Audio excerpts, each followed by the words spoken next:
Welcome back to Taste Budz, everyone. I am Chief Master Sergeant Sean Andrews, the Command Chief for the 375th Air Mobility Wing and the installation host here at Scott Air Force Base. Today, we are honored to have a special guest with us, Chief Master Sergeant Jamie Newman, the Command Chief of Air Mobility Command. And I just found out is a newcomer to the show, has never seen a single Taste Budz episode. So we are looking forward to breaking the ice with you on that. So Chief Newman, welcome to the show. Tell the viewers a little bit about who you are and how you got here. Absolutely, Sean. Appreciate the invite. Thanks for the opportunity. I'll tell you a little bit about me, but first you got to know I didn't watch the show. I don't know anything about the show, and I'm pretty sure the name was Taste Budz because that's what my execs told me. So I've been going with Taste Budz ever since I found out I was on it. And I was like, I'm going to Taste Budz today. And they were telling me about the MRE and all the stuff that we'll do during the show. And I was like, okay. And then at the end, right before I came here today, they said, Chief, it's not Taste Budz. We confirmed it's not that. So I've been saying Taste Budz for quite a while, so you might have to change the name of the show. Yeah, I guess we're changing the name. Welcome back to Taste Budz, everybody. That's right. No. So super honored to be here. Been in the Air Force 29 and a half years. Super short, simple story.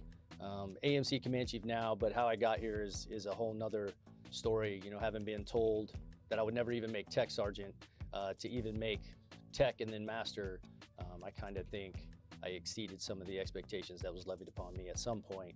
Even though I was told I would never be anything or amount to somebody in my life, it's super cool to finally come full circle back in AMC, be the AMC Command Chief, and just honored to be here with you guys today. And I know we'll get to more of the story, but appreciate the time.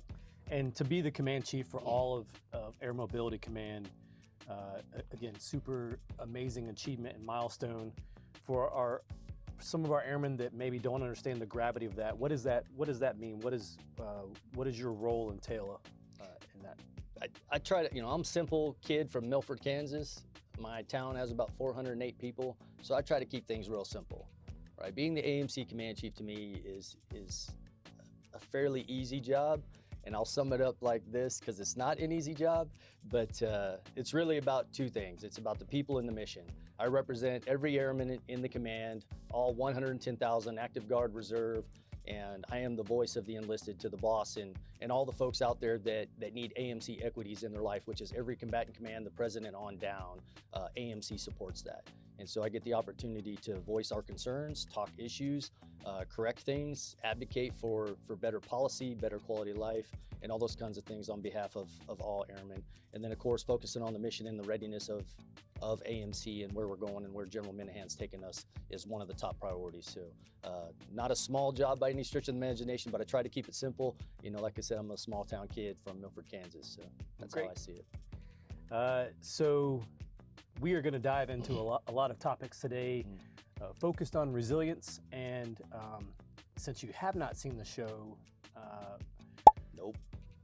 We discuss things over a tasty meal. Oh, Lord. Hence Taste Budz. What so I think it's time to eat. Chef, thank you and welcome to the team. All right, Chief Newman. So here at Taste Budz, we play a game called Taste Budz Roulette.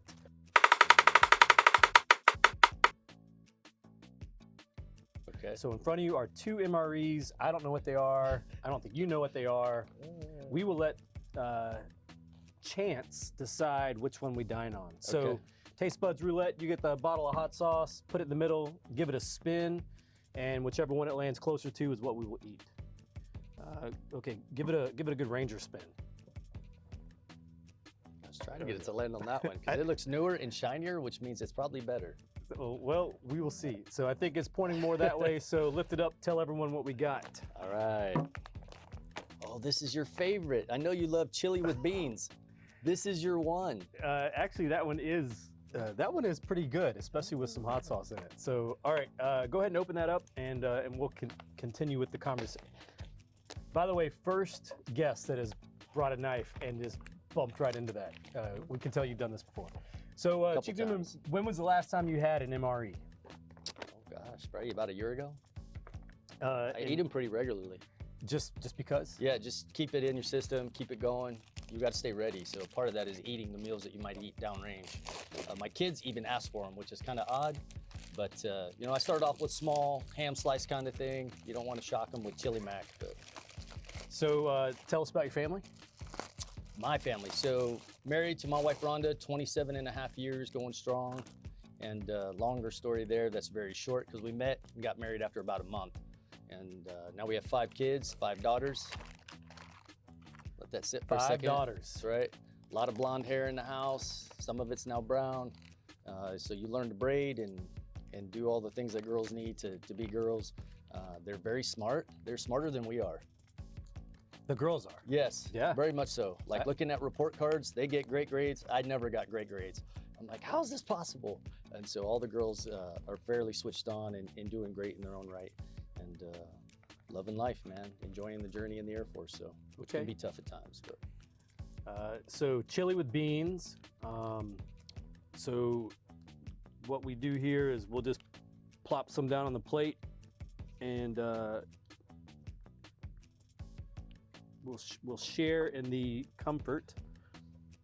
Man, that smells horrible. I wish you guys could smell this. No AS, is it ASMR? MSG, there's no MSG included. All right, so here on the show, we always do the first bite plain, no additives, no nothing else to get the full effect. So welcome to Taste Budz. Cheers. All right, cheers. You know, it's not half bad. It's exactly like I remember it. It's so of all the MREs we've had on the show, I think the chili with beans is my favorite so far. Tastes like chili. Tastes like chili. But I always say no matter what MRE I get, hot sauce makes it better. So Yeah, it does. It normally comes with no little bottle of Tabasco in the kit. no, we actually did a bit about that, and I was fact checked several times. So, but this hot sauce is straight from Honduras. It's my favorite hot sauce in the world. And you're welcome to dive into that, or we got the local off-the-shelf commissary version. All right, so as we're diving in, you know, here in the wing, we've spent the last 6 months really focusing on readiness and this warrior culture, and we actually created this show to work on resilience across the wing. Okay. And we often hear this term called grit that I just love, and I love to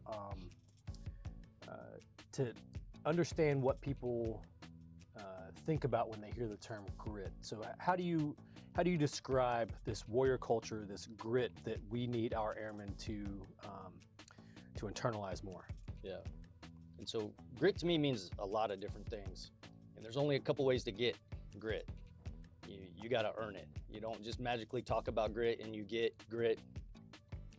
When you wake up and start your day, you have to start by getting grit, and that means getting after it. Physical fitness, mental resilience, you know, listening to a podcast, getting your mindset for the work you're about to do that day, and be mentally, physically, spiritually prepared to take on the challenges of whatever that day might present to you. If you want grit, you've got to do hard things. You've got to test yourself in a lot of different ways and put yourself in scenarios in training environments that will start to build up your resilience and grit for when you go into those other complex areas that you might need to have a little bit more grit. Yeah. And that's that ability to, you know, to take on tough tasks, resiliently recover from it, and then do it again. And then take on that tough task, physical, mental strain, recover, and then do it again. And that repeat effect trains your body over time to become more and more grit-like. So I wrote a small paper preemptive to the next interview and sent it to him. And just said, you know, please take a look at these stories. I think these 3 stories exemplify who I am and what I'm about. And in fact, one of the stories I wrote a college paper on. And so the stories are 3 wheels, the quarter, and the key. The 3 wheels is a big wheel, and it's a story about when I was 2 years old. I took the big wheel, my mom went inside the house, and I took the big wheel, rode it down the street, drug it down a hill and up the other side, and disappeared to my grandmother's house about a block and a half away as a 2-year-old. And my mom came out, of course, frantic. Where's he at? He's gone. Don't know where he went. Calling around, scrambling around, trying to figure out where this 2-year-old kid had gone on their big wheel. You know, this is in the 1970s. And I had, like I said, taken it down this huge ditch and up the other side all by myself and kind of blazed my own path, so to speak. that didn't really need a lot of direction in making my own path. And that's kind of what the story's about, is just kind of taking a hold of life and just moving out. And even though I probably scared the crap out of my mom, it speaks to kind of who I am today. I don't need a lot of direction. I can pick up things and I can move out and just follow up as needed. The quarter story is a completely different story, and it talks about me and my friends when I was 5 years old hanging out on a corner, and we're kind of staring at this guy, but we're all talking. This is in 1979, and he's taking newspapers out of a newspaper machine. And I'm like mesmerized on what he's doing, what he's about, and I can't take my eyes off of him. Well, just as I'm watching all this, something falls, and I'm kind of watching this all go down. He packages up everything, and then he takes off, and I waited for him to leave, and I went over there to see what he dropped. I was pretty sure I knew it was a quarter, but I wasn't sure. So I went over there, 5 years old, I picked up that quarter, and I was like, wow, 25 cents in 1979, you could buy like 1,000 pieces of candy during that time frame. And so I ran all the way home excited and told my dad, Dad, look what happened. This guy was taking these newspapers out of this thing, and I watched him drop this, and I went and waited till he left, and I went over there and found it, and I picked it up, and I ran all the way home. Can you take me to the store? I want to buy gum. He snatched me up by the arm and spanked me all the way around back to the post office and made me put it back into the machine and explained to me why I should have spoken up and that I should have never let that man walk away without knowing that quarter had dropped. So having this courage to speak up is something I've had to do, defending my family, defending my sisters, defending my current family and myself repeatedly over time. So having the courage to speak up, I think, is one of the things I learned from that story and that I still carry to this day, and I wrote a college paper about that story. And then the third story is about ownership. It's a key that I carry right now, currently today.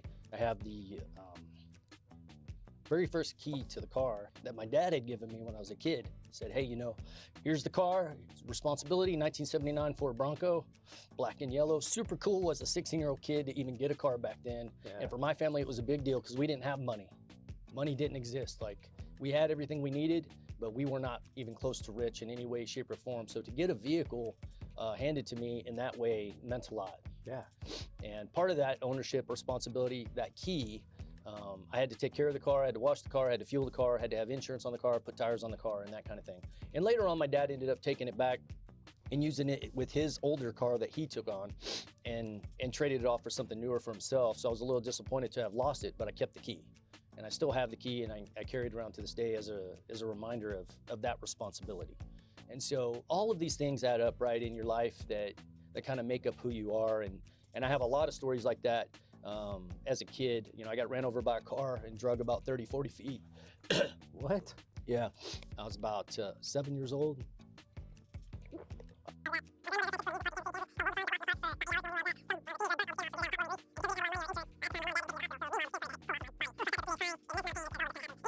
I don't know if I'm accident prone or what. Yeah, I was about to say, but I've had some wild times in the Air Force. I don't know if you're the most blessed person I've ever met or the most unlucky and dangerous. Jamie, those are amazing stories. Thank you for letting us in and for sharing, a little bit about who Jamie Newman, the man, is. Chief Newman, the AMC Command Chief, responsible providing a well-trained and resilient enlisted force to the boss. Right now, we're solely focused on great power competition and getting our force ready for a fight in the Pacific. Yep. As you look over the wings across AMC, what's your assessment on are the airmen today that we have ready? Are we getting ready? What are your thoughts there? Yeah, there's lots to unpack there. I think so. I think if you look back over time, just 29 and a half years in the Air Force, I think we've all been told we're not ready enough. And I would think that's still true today. I think that's the mindset we want, is we're not ready enough. We can always be more ready. Yeah. The cycle doesn't end. We bring in every Friday, there's a graduation at BMT.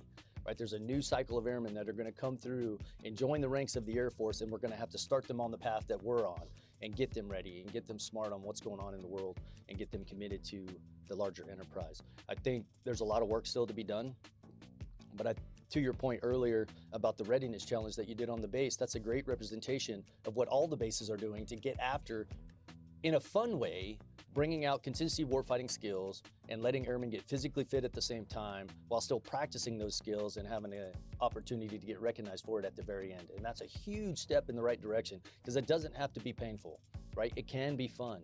We can do these things in a great way, and airmen can learn to handle those weapon systems and program radios and how to move casualties from one area to another and just do some physical fitness stuff just to have fun and kind of really show off that grit and resilience and in a great way. And I think that's the way of the future. I don't know if it ever stopped in the Air Force, but I feel like it's definitely coming back strong now, and I love what we're about in AMC. I, for one, am super appreciative that you and General Minahan have been so focused on readiness over the last couple of years, because it really gave us all a focus. And from my experience, our airmen are eating it up. They want this, they love it. What can we do better? What do you think, moving forward in the next couple of years, how can we better prepare our airmen for the next fight? I think keep doing what you're doing. So better prepare, I don't know if you can better prepare. I think keep doing what you're doing and you'll get there, because airmen have a day job also. We can't forget they also have a day job. Their full-time job isn't fighting in combat, carrying weapons and running around the installation having fun, right? They're maintainers. They got to work on aircraft.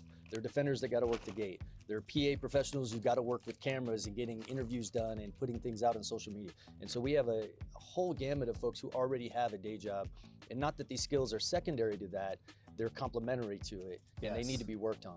And I think if you develop a culture where they start to do that on their own at the organizational unit level, I think when they start doing cornering drills going into their building, and they start doing TCCC medical scenarios out in front in their parking lot on a regular basis on their own, you've won. Because now it's ingrained and it's just a part of their battle rhythm, and it's something that they do, not something that they think about as an afterthought and they got a plan for. It's just something that happens naturally in the battle rhythm throughout the week. And so I think once you get to that state, you've won. I feel like I learned a lot today. I've never had an MRE expert on the show, so we're super thankful for that. Chief, we know how busy you are, and I just want to say thank you. Not only for coming on the show and taking the time to do that, but for sharing some of your story and who you are with me and with all of the airmen that watch. Just so you know, 60,000 people watched the last reel that came out, so no pressure. But I love the fact that you can come on here and be real while still giving amazing stories and advice, which I think we can all relate to. So thank you so much. What'd you think of your time here on Taste Budz and the MRE? I loved it. General Minahan, I wish was here, man. He is very similar to me in this kind of way. He would love this whole thing. And so on behalf of me and the boss, man, thanks for everything you guys are about. Keep doing the show, and we loved it. Appreciate the time and opportunity, and see you next time. Well, I hope this tickled your taste buds. It sure did mine. Yeah. That's all for now.